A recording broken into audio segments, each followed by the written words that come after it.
Buenas noches y bienvenidos a Historias de la Bruja. Mi nombre es Jaylin y esta noche me encargaré de que no puedan dormir. Acérquense a la hoguera y permítanme contarles un par de historias de terror que solamente una bruja podría conocer. El tema de esta noche es la tercera entrega de Reddit Macabro. Ya saben, esos capítulos en los que entramos en un agujero de gusano en la página de Reddit y visitamos diferentes subforos que tratan sobre terror, sobre errores en la Matrix, sobre saltos temporales, sobre asesinos, sobre diferentes cosas.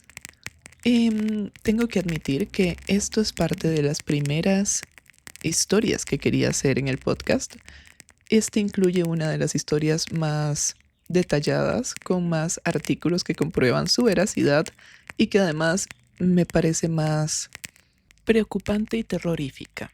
Es una historia que realmente podría pasar a cualquier persona y en lo personal me es muy cercana. Al final les puedo contar sobre mi propia experiencia cercana.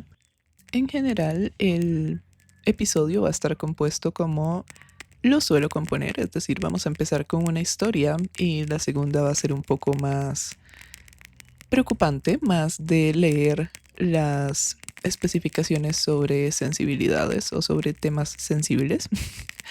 Es decir, van a ir poniéndose peores, por decirlo de alguna manera, más terroríficas, más preocupantes y más reales. Dicho esto, empecemos con la primera historia de la noche. El novio de mi mejor amiga resultó ser un asesino. Esta historia fue publicada hace un año en el subreddit Let's Not Meet por el usuario Marandajo93 y dice lo siguiente. Cuando tenía unos 19 o 20 años, mi mejor amiga en el mundo salía con un chico. Era muy guapo, divertido y dulce. Yo me quedaba mucho en su apartamento y él solía venir a pasar el rato. Vivía con su bisabuela, que era muy estricta. Cuando él tenía 18 años, ella le imponía una hora límite para poder volver a casa, y si llegaba tarde, le cerraba la puerta o llamaba a la policía. Así que siempre tenía que estar en casa a las 10 de la noche como muy tarde.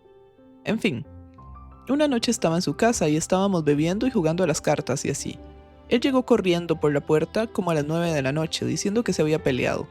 No le dimos mucha importancia porque él no era precisamente un chico modelo y no nos sorprendió mucho.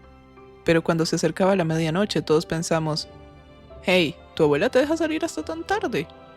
Al final nos dijo que ella estaba dormida y le había dejado afuera. De nuevo, no le dimos mucha importancia. Pasaba todo el tiempo.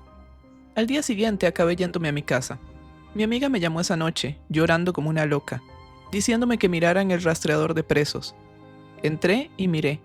Debajo de su foto policial ponía asesino.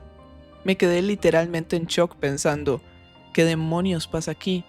¿A quién demonios ha matado? Si yo estaba ahí. Resulta que, cuando llegó y derribó la puerta, acababa de matar a su bisabuela a golpes con un martillo. Se sentó allí y bebió con nosotros, jugó a las cartas con nosotros y actuó como si nada hubiera pasado. Cuando todos se marcharon, le contó a mi amiga lo que había hecho. Ella actuó como si fuera a huir con él. Se fue a su habitación y fingió que estaba haciendo las maletas. Se coló por el baño y llamó a la policía. Fue realmente aterrador y traumático para todos nosotros, de verdad. Pero especialmente para ella. Acabó siendo condenado a unos 50 años o algo así. Intentó escapar unos 4 años después de su condena y le añadieron aún más tiempo. Así que dudo que vuelva a verlo nunca. De todos modos, eso fue hace años. Pero me topé por casualidad con este subreddit y me hizo pensar en eso. Esta ha sido la primera historia de la noche. Empezamos un poco fuertes hoy, ¿no? En este caso no existe un link directo en la publicación de Reddit realmente. Sin embargo, la persona que publicó originalmente, OP, ya establecimos esto en un capítulo anterior. OP menciona algunos detalles, por ejemplo, da el nombre del pueblo en el que pasó y es Campbellsville, Kentucky. Así que una servidora se tomó el trabajo de buscar sobre quién fue la persona que hizo esto y he adjuntado un artículo que habla sobre el caso en las notas del episodio, en caso de que quieran verlo. El muchacho se llama Jesse James Durham y tenía 20 años.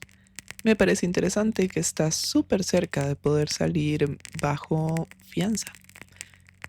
Nada, algo que nos deja pensando en cómo son los sistemas judiciales de algunos países, o de todos los países. Sigamos con la segunda y última historia de la noche. Apenas evité ser asesinada por mi psicótica compañera de habitación. Esta historia también fue publicada en el foro Let's Not Meet por la usuaria Dangerous-Party-7554. Y es como dice a continuación. Soy una mujer de 36 años que vive en Suecia. He trabajado en el ámbito de la salud mental durante los últimos 18 años, principalmente con personas que padecen enfermedades psicóticas como la esquizofrenia. Trabajé en un hogar colectivo durante 9 años y tenía una relación muy estrecha con mis compañeros de trabajo, especialmente con 2 mujeres. En los últimos años que trabajé allí, otra mujer comenzó a trabajar ahí también. Llamémosla M. Y las 4 nos hicimos muy amigas. M era tímida, reservada, amigable y nos llevábamos muy bien. Sin embargo, a menudo estaba de baja por enfermedad prolongada debido a sus propios problemas de salud mental, por lo que no nos veíamos mucho en el trabajo, pero siempre asistía a nuestras cenas después del trabajo, por lo que seguíamos en contacto incluso cuando no se encontraba lo suficientemente bien como para trabajar a tiempo completo. Nos contó que ella misma tenía antecedentes de esquizofrenia, al igual que los pacientes que tratábamos, pero que estaba medicada y no había tenido ningún episodio psicótico en años. Como tengo formación en psiquiatría y una larga experiencia con esquizofrenia, no juzgo a las personas que padecen esta enfermedad y no me molesta ser amiga de alguien con ese diagnóstico. E incluso después de lo que voy a contarles sigo pensando lo mismo. En el verano de 2023, me había mudado para trabajar en un nuevo lugar, también relacionado con la salud mental, pero esta vez en psiquiatría forense, como un centro de reinserción social para asesinos con enfermedades mentales, etc. Los 4 seguimos en contacto y nos reuníamos de vez en cuando para cenar juntos. M nos contó que la habían desalojado de su apartamento por un incidente en el que había entrado accidentalmente en el apartamento de sus vecinos en mitad de la noche. Nos dijo que en el enorme complejo de apartamentos, todas las puertas eran exactamente iguales y que simplemente había entrado por error en la puerta equivocada, y que los vecinos habían montado un escándalo por puro dramatismo y la habían denunciado a la policía. De alguna manera sentí que aunque parecía desproporcionado desalojar a alguien solo por eso, tal vez el propietario tomó esa medida porque la juzgó basándose en su historial médico y me sentí mal por ella. Le pregunté si había pasado algo más y ella afirmó que no, que esa era toda la historia. En Suecia es muy difícil conseguir un contrato de alquiler por un apartamento cuando te han desalojado, prácticamente te incluyen en una lista negra. M me preguntó si podía mudarse conmigo. Como estaba literalmente en la calle sin hogar, le dije, por supuesto que puedes. Siempre me he metido en situaciones incómodas por decir que sí en lugar de pensar en mí misma, y no tenía ni idea de lo grave que se volvería la situación cuando le dije que sí a M. Vivo en un apartamento bastante pequeño. Tiene un dormitorio en el que apenas cabe una cama y un escritorio, un salón en el que cabe un sofá y una televisión, sin espacio para una cama extra, una pequeña cocina y un pequeño cuarto de baño. Tengo 2 gatos. Decidimos que M iba a vivir en la sala de estar y le ofrecí tirar mi sofá para que pudiera tener una cama allí. Pero ella dijo que no le importaba dormir en el sofá, ya que era lo suficientemente cómodo. Insistí en darle una cama, pero ella se negó. Hay una puerta entre la sala y el dormitorio, pero entre la sala y el pasillo solo hay un arco abierto, por lo que no tendría total privacidad. Colgué una cortina gruesa de terciopelo que cubre el arco para que al menos le diera la sensación de una puerta y más privacidad que nada. Hay otra puerta que va de mi dormitorio a la cocina, así que tengo 2 puertas que dan a mi dormitorio. Tengo que dejar una de ellas abierta por la noche ya que mis gatos quieren entrar y salir, y además tienen sus bandejas sanitarias en el baño y la comida y el agua en la cocina. Naturalmente, dejaba abierta la puerta de la cocina y no la del salón, ya que ahí es donde vivía M y queríamos mantener nuestra privacidad de alguna manera. Ella no trabajaba en ese momento porque estaba de baja por enfermedad prolongada, mientras que yo trabajaba por turnos, así que a veces tenía que levantarme a las 6 de la mañana y otras veces no llegaba a casa hasta las 11 de la noche. Tengo un insomnio muy grave y necesito combinar Zolpidem, que es Ambien o Stilnoct, con Lergigan, que es Promethazine. E incluso así sigo despertándome fácilmente. Le dije que le agradecería que intentara no hacer ruido esas noches en las que tengo que levantarme a las 6 de la mañana, pero que no pasa nada si hace ruido cuando no trabajo o cuando hago turnos de noche. Era una fumadora empedernida y una gran bebedora de café, así que le compré una cafetera. Sí, lo sé, soy un bicho raro que no bebe café muy a menudo, así que no tenía una. Para que disfrutara más de su nueva vida. La cafetera y el fregadero estaban justo fuera de la puerta de mi dormitorio, la cocina es muy pequeña. Así que la primera noche que pasamos juntas, tuve que levantarme a las 6 para ir a mi turno. Como de costumbre, me costó mucho conciliar el sueño. M se había levantado varias veces esa noche para salir a fumar y yo me despertaba cada vez. A las 5 de la mañana empezó a preparar café, y como está literalmente fuera de la puerta de mi dormitorio, me desperté del todo con el ruido. Le pregunté de la forma más amable posible por qué se había levantado tan temprano, si tenía algún plan para ese día, ya que está de baja por enfermedad, ¿por qué no dormir hasta las 5 de la mañana si puede? Y ella solo me dijo que no podía dormir. Le dije, vaya, lo siento, te agradecería que esperaras hasta las 6 de la mañana para preparar el café, ya que realmente necesito esta última hora de sueño por el trabajo. Además de necesitar dormir, tengo epilepsia, que se agrava mucho cuando no duermo lo suficiente. Normalmente tengo muchas convulsiones cuando no duermo al menos 4 horas. Sabía que probablemente tendría convulsiones en el trabajo, lo que significaba que ese día sería estresante y potencialmente peligroso para mí, ya que existe un gran riesgo de que me caiga y me haga daño. Y no es bueno tener calambres y convulsiones entre clientes criminales mentalmente inestables a los que se supone que debes cuidar.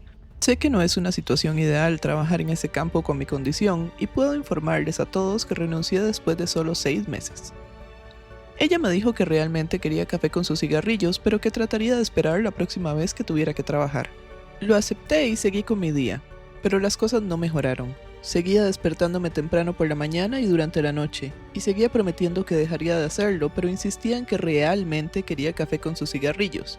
Le sugerí que preparara el café la noche anterior o que bebiera café helado o Coca-Cola en su lugar, pero no quiso. Debo añadir que me exigía que guardara silencio a las 10 de la noche porque era cuando quería dormir y yo lo respetaba. Solía tener esos momentos de atracones en los que vaciaba mi nevera y mi despensa de todo lo que tenía. Recuerdo una vez que compré una barra de pan grande y 30 minutos después de salir del departamento me envió un mensaje diciendo: Hola, lo siento, me he comido tu barra de pan, te la volveré a comprar en cuanto tenga dinero. Se comió una barra de pan entera en 30 minutos. Cuando se mudó, le dije que se sintiera como en casa y que lo mío era suyo, así que no podía enfadarme, pero empezó a molestarme por 2 razones. Se estaba volviendo bastante caro, ya que eran cantidades enormes y siempre ocurrían momentos inconvenientes del día, como después de un turno de noche cuando la tienda estaba cerrada y yo llegaba a casa con hambre, y ella había vaciado la cocina de todo lo que había comprado ese mismo día. M tenía el pelo largo y negro que estaba por todas partes, por todo el lavabo, el suelo, la bañera. No soy una maniática de la limpieza, pero creo que cualquiera entendería que no es lo más agradable pisarlo o verlo por toda la casa. También dejaba las uñas de las manos y los pies en el suelo del baño. Además, cada vez que iba al baño dejaba gotas de orina en el asiento del inodoro. Vi un pececillo de plata en el suelo de mi baño, nunca había visto uno antes, y cómo se alimentan del pelo, piel y uñas. Supuse que este bicho probablemente disfrutaba de la vida gracias al nuevo estado de suciedad en el que se encontraba mi baño. Al principio no quería decírselo directamente porque pensaba que le haría daño y no quería que se sintiera incómoda. Así que solo dejé una escoba y una pala en el baño para insinuarle que teníamos que barrer el suelo más a menudo. Esto no pareció funcionar, así que al cabo de un tiempo se lo dije de la forma más amable posible con una sonrisa en la cara. ¿Crees que podríamos intentar limpiar el suelo del baño más a menudo? Solemos perder algo de pelo cuando nos cepillamos y me da miedo que nos entren bichos. El otro día vi un pececillo de plata y no quiero que la cosa empeore. Siempre me aseguré de decir nosotras en lugar de tú para que no se sintiera atacada. Prometió pensarlo, pero nada cambió. Empecé a salir con un chico y estaba locamente enamorada de él. Él también compartía piso, así que nos costaba mucho tener tiempo a solas. Le pregunté a M si había alguna posibilidad de que pudiéramos tener una noche para nosotros cada cierto tiempo en el apartamento, y que ella, por supuesto, también tendría el apartamento para ella sola. No le gustó la idea y dijo que no tenía a dónde ir, ni amigos ni familia. No le estaba pidiendo que se fuera durante 24 horas, solo unas horas para que pudiéramos pasar un rato juntos. Podía ir a la biblioteca, dar un paseo o lo que quisiera. Yo trabajaba entre 8 y 10 horas al día, 5 días a la semana, así que ella también tenía mucho tiempo para sí misma. Una de nuestras antiguas compañeras de trabajo se dio cuenta de que esto realmente me estaba afectando mucho, no tener nunca tiempo para mí misma, y empecé a sentirme realmente agobiada. Me ofreció que M se quedara a dormir en su casa, al fin y al cabo también eran amigas. M dijo que no quería molestarla, pero le dijimos que no, que eran amigas, que era más que bienvenida y que yo solo quería una noche para mí y mi chico. No entendía por qué le daba tanta importancia a dejarme sola al departamento solo por una noche.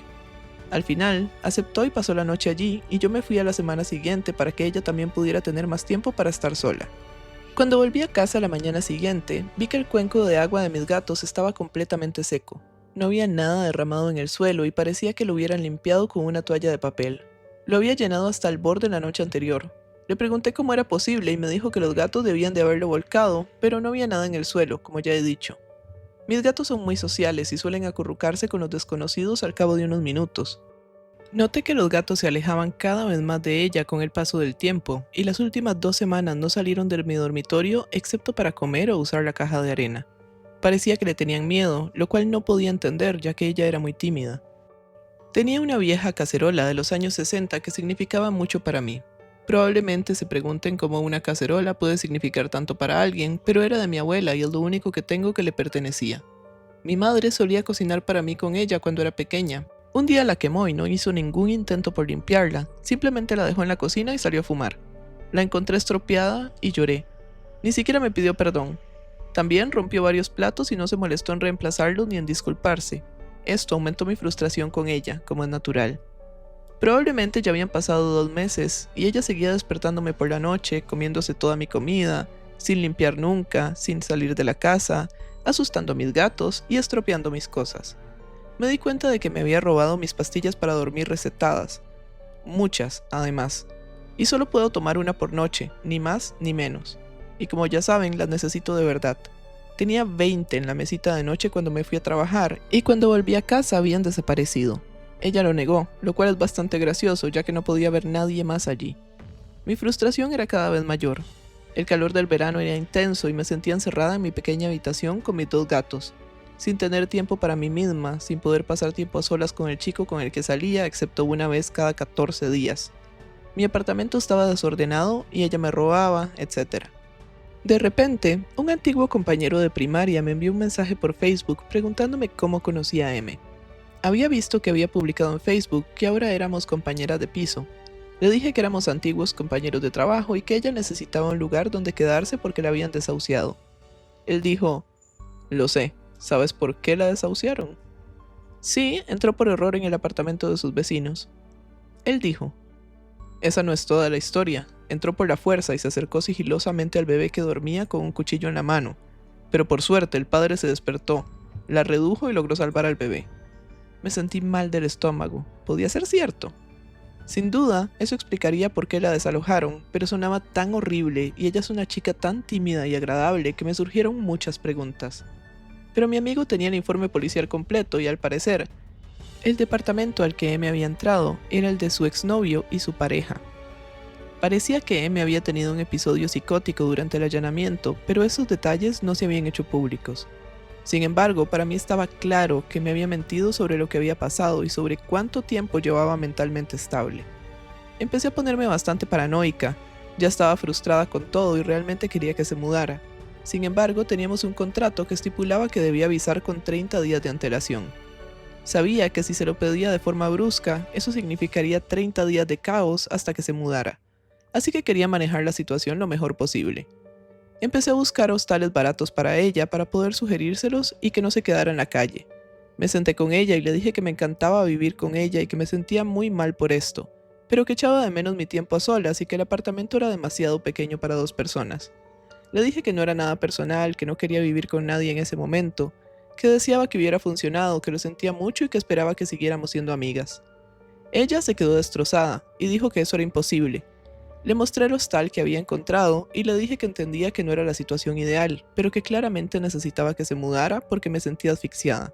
Y además, el calor del verano hacía que fuera difícil tener siempre la puerta del dormitorio cerrada y que me costaba mucho dormir, entre otras cosas.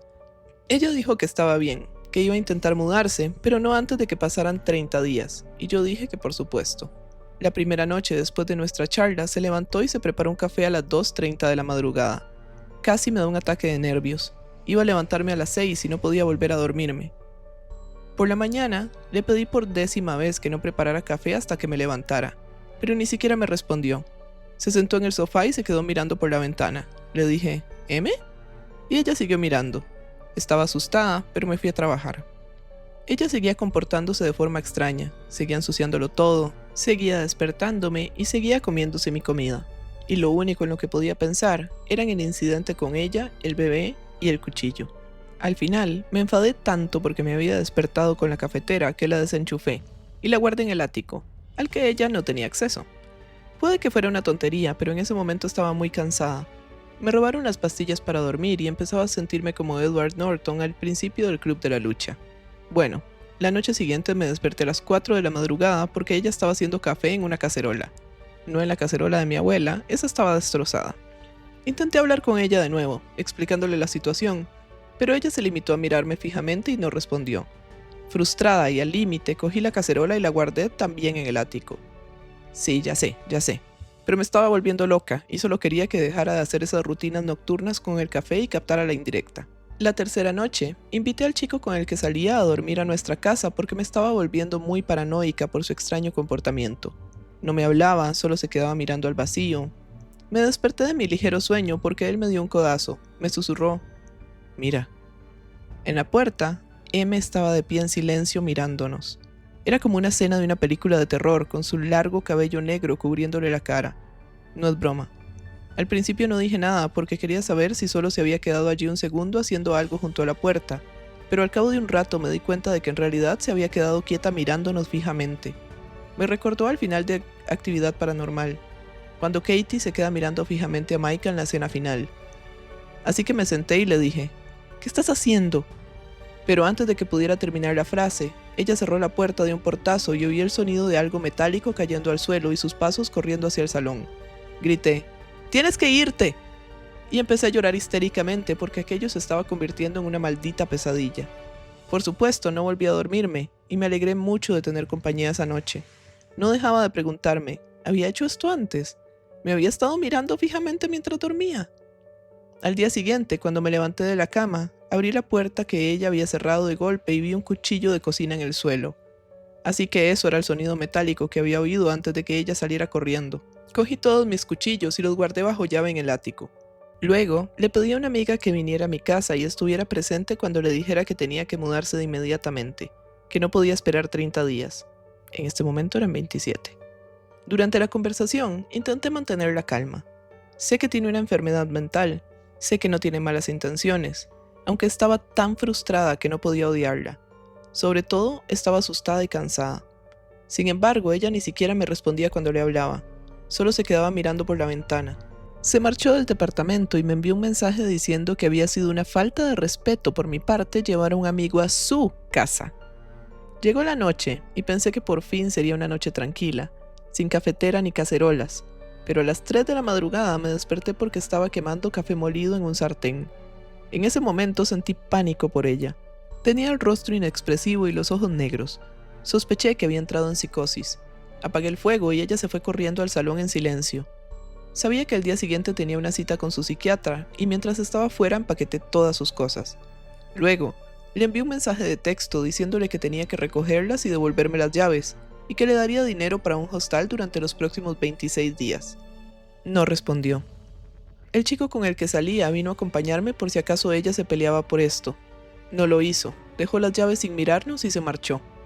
Nuestros compañeros de trabajo, que eran amigos de los dos, me dijeron que se había mudado con un chico con el que salía y que se quedó allí unas semanas, hasta que de alguna manera increíble consiguió un apartamento propio.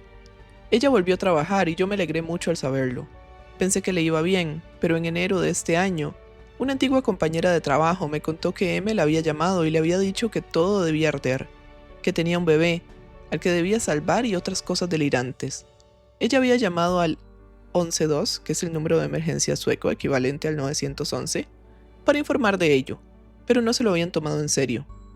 M procedió entonces a quemar todo su apartamento porque las voces en su cabeza le decían que tenía que quemarlo todo para salvar a sus amigos y familiares. Sus vecinos intentaron rescatarla del incendio, pero ella se resistió, volvió a entrar y echó alcohol al fuego para que ardiera más. La semana pasada fue detenida y condenada por incendio provocado con agravantes. Nota, acá la persona que postea añade un link que está en las notas del episodio. Cumplirá su condena en una institución mental, prisión, durante mucho tiempo, posiblemente para siempre. Lo irónico es que probablemente estará en el centro donde yo solía trabajar y acabará donde ella misma solía trabajar. Mi antigua compañera de trabajo fue testigo en el juicio y al parecer había dejado de tomar su medicación, que es Abilify, porque pensaba que la adormecía y creía que estaba lo suficientemente estable como para funcionar sin ella. Al parecer no era así. También había dejado de tomar su medicación las últimas semanas que estuve en mi casa, así que cuando se quedaba mirando al vacío, estaba entrando en psicosis, cuando me miraba fijamente con el cuchillo en la mano, cuando quemó la sartén aquella última noche. Es inquietante pensar lo que nos hubiera pasado a mí y a mis gatos si se hubiera quedado, o si yo hubiera tenido el sueño pesado. También pienso en lo que habría pasado a ese bebé al que se coló antes de que la desalojaran. Y sí, sé que es una locura que no la echaran en ese momento, era complicado. La razón por la que no he podido hablar de ello con mis amigos es porque simpatizan con ella y han minimizado mi experiencia, y piensan que le doy más importancia de la que creo que tiene. En cierto modo lo entiendo, ya que ellos nunca han visto esa oscuridad en sus ojos que yo vi en sus últimos días. Actualización del 16 de mayo. Acabo de recordar algunas cosas que quería añadir a la publicación. Hubo varias ocasiones en las que, cuando me iba a trabajar temprano por la mañana, ella ocupaba el baño dándose largos baños. Intenté esperar pacientemente hasta el último momento antes de llamar a la puerta y preguntarle si podía levantarse y salir, después de que yo me hubiera preparado y salido del trabajo. Era otra cosa más que sumaba a mi frustración. Una vez me puse muy enferma cuando ella se estaba quedando aquí. En ese momento no sabía qué era, pero un día me desperté temprano por la mañana con muchas náuseas. De camino al baño literalmente me hice caca encima y vomité al mismo tiempo. Se tarda unos 10 segundos en llegar al baño, así que ya te puedes imaginar lo mal que estaba cuando ni siquiera llegué a tiempo. Tenía mucha fiebre y no paré de vomitar y hacerme caca encima toda la mañana, y cualquiera que haya estado tan enfermo entenderá que uno quiere tener el baño para sí solo. De hecho, creo que es bastante comprensible que se quiera estar completamente solo cuando se está tan enfermo.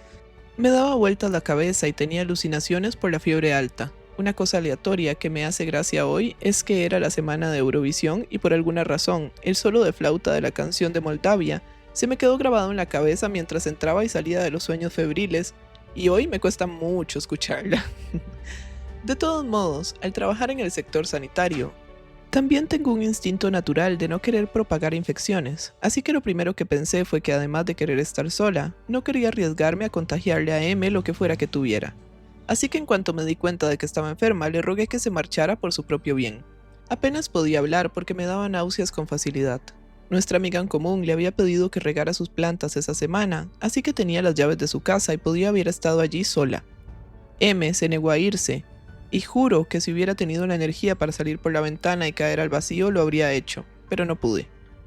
Estaba medio sentada, medio tumbada en el inodoro con un cubo en el regazo, con la cabeza apoyada en el cubo de vómito porque no podía mantenerla erguida, debido a la fiebre alta, y le rogaba en voz baja que se fuera para que no se contagiara. Le dije, ¿y si tú también te pones enferma pronto? No podemos compartir el inodoro, yo estaré aquí todo el día. Deberías irte a su casa antes de que sea demasiado tarde, por favor. Al final se marchó, enojadísima conmigo. Resultó que tenía una intoxicación alimentaria grave y me recuperé al cabo de 2 días. Pero Dios mío, el hecho de que se negara a marcharse es algo que sentí que tenía que añadir a la historia porque también me frustró mucho. También revisé nuestras conversaciones y vi que le preguntaba cuánto tiempo había estado cerrada la puerta. Esto me recordó que solía encerrar a mis gatos en mi dormitorio mientras yo estaba en el trabajo o en cualquier otro sitio, así que no podían comer, beber ni usar las bandejas sanitarias. Ella afirmó que solo los había encerrado recientemente porque estaba intentando dormir, pero recuerdo que también lo hizo en mitad del día una vez durante los últimos días. Esta ha sido la segunda y última historia de la noche. ¿Qué les ha parecido la historia de esta mujer que intentó ayudar a su amiga?